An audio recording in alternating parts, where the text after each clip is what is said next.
Hi everyone, I'm Johnny Richard and welcome to the video. And in today's video, I'll be showing you a set that I done today on the second day of the Ultra League. I actually managed to go 5-0 with this team. It's Obstagoon, Cresselia and Gengar. So I think most of you probably know this team from Zionic in Season 7. He managed to hit Legend with it. So I decided to give this team a go and he actually performed very well. So in game 1 we had quite a bad lead in Poliwrath, so I just built up to a cross chop and then I managed to catch the dynamic punch and switch out to Cresselia. And they have a Drapion. Drapion is very bad for our team. Because I don't have a hard answer to Drapion, I'm forced to stay in with the Cresselia. And here they decide to go for a crunch and the Cresselia goes down with 2 grass not loaded. This is not good for me. But I did manage to grab a shield, so I can come back in with the Obstagoon, and they do swap out to Poliwrath, and then I'm gonna straight swap out to Gengar, and they have Ice Punch, so I have to shield this up, and I'm gonna build up to 2 Shadow Punch and throw the Shadow Punch, and this will either get the last shield or get the Poliwrath very low. They do burn that last shield, which is amazing. I can easily shield this up and just go for a Shadow Punch, and hopefully this will KO. If not, I can just farm it down. Yeah, 2 more Shadow Claw and farm it down. And so let's see what they bring in. They bring in a Drapion, so I'm gonna swap out to Obstagoon to catch this crunch, which is resisted, and then I'm gonna build up to 2 cross chop, and they did switch out to a Registeel. This is still a very good matchup for Obstagoon because Obstagoon has so much energy. I have back-to-back cross chop. I can just go for these cross chops, and this will get Registeel to the red, and they have to throw the focus blast to take me out. But I do get the Registeel very low, which allows my Gengar to come in and farm it down. So my Gengar comes in and farm all the way down, and I'm about 1 or 1 away from a Shadow Ball, and this Shadow Ball is enough to KO even though it is resisted, and GG's to my opponent.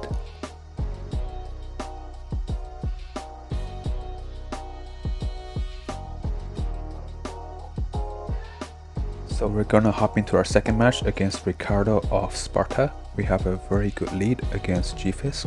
They do lag a bit, which is unfortunate. They do swap out to Deoxys to catch this cross chop, which is a very good play by them. I'm gonna switch in my Gengar because I'm doing super effective with them, and then I can just easily no shield this. Even if it's Psycho Boost, it might not KO me. And I'm gonna go straight for the Shadow Ball and see if they want the shield. They do, that's amazing. And I can go for a Shadow Punch to pressure another shield or pressure the health.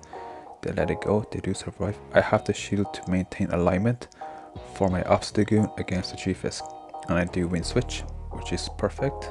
The Gfisk comes back in. I'm gonna go straight for the Shadow Ball. They are over farming, which is fine, and this will get the last shield, so perfect. I can just let my Gengar go down here and bring in the Obstagoon. I can easily tank an Earthquake. Just no shield, and I can just keep countering down, and I'm going to throw the cross chop as soon as possible. This might not KO, but they get it very low. They do have enough energy for another Earthquake, so I do have the shield to respect the Earthquake, and it is, so amazing shield. Let's see what their last Pokemon is, and it's a Giratina. I believe it's a Dragon Breath, so I'm gonna stay in here and go straight for the Night Slash. They have to throw here, and I can just let it go and just switch to Cresselia, and 2 Moonblast will KO the Giratina from this health, and they need about at least 3, maybe 4 Shadow Sneak to KO me, which isn't gonna happen, so that's a GG's to my opponent.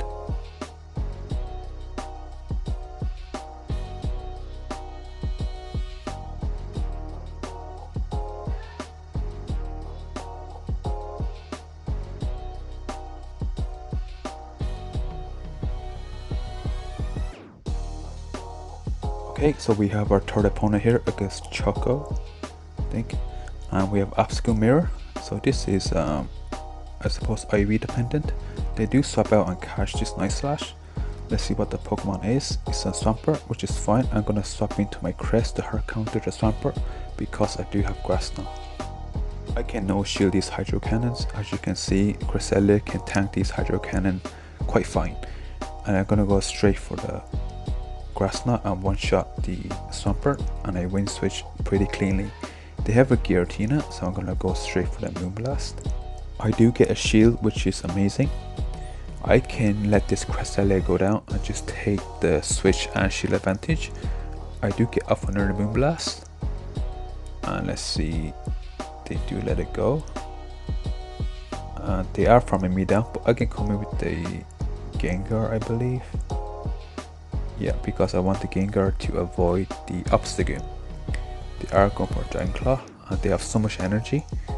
And this Shadow Sneak will KO my Gengar, but my win con here is to shield this up and farm up a little bit more energy. Throw the Night Slash before they get to a Dragon Claw. And this should KO the Giratina, which does, and I do get the boost that is game changing. And now I can easily just counter them down because the counters are doing more damage. That's a GG's to my opponent.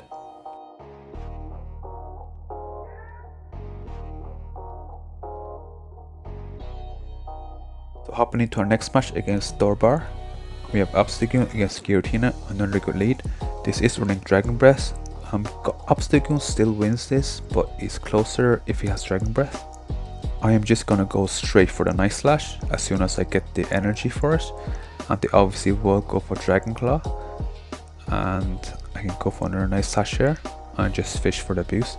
You definitely do not want to go for the cost trap. And here I can also no shield as I do survive, but they do go for Shadow Sneak, which is a big mistake. Now I can easily go for the Night Slash and KO this Giratina, and I do get the boost. That's amazing, and I win the lead. They have a Sylveon. I can bring in my Gengar here as I do resist the charm, but I do have to watch out for a psychic move. I think it's Psyshock or Psychic, and I'm gonna go straight for the base, and they don't shield, so I'm gonna go for another Terror Punch, and they do shield, so which is amazing. I can easily shield here and just mash the shield. They are switching out to Swampert, so I can immediately switch out to Cresselia, and I can easily tank these Hydro Cannons, and I can just farm up a little bit more and go for the Grass Knot and see if they want to shield. They do decide to shield, and I can easily get to another Grass Knot here, and this will be quite close to KOing the Swampert. And I have to shield here because the charm damage will KO me afterwards if I don't. They are coming back with Sylveon. I can go straight for the Moonblast, and this should be enough to KO the Sylveon. And Swampert has 1 HP, and I take that game, so GG's to my opponent.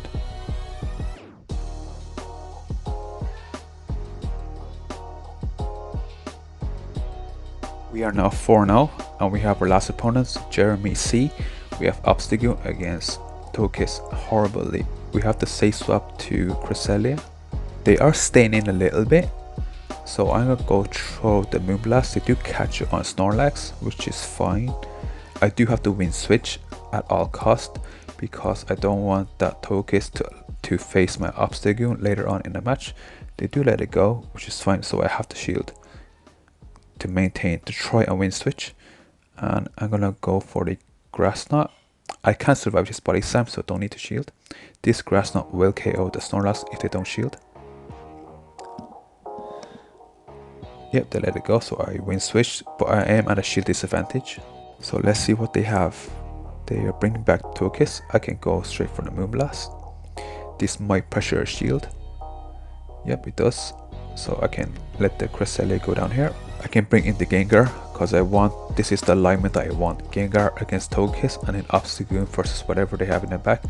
They could go for Ancient Power, and I can build up to 2 Shadow Punch and throw the first one. They do shield, which is amazing. I can throw a second one. This will get the Togekiss very low. They do survive. I believe I do survive this Ancient Power just about, and I can Shadow Claw Togekiss down. They have a Giratina in the back. It is a Shadow Claw Giratina, so this is very favorable for Obstagoon, as I am doing super effective with my charge moves, and Giratina is only doing neutral, so this will be a GG's to my opponent.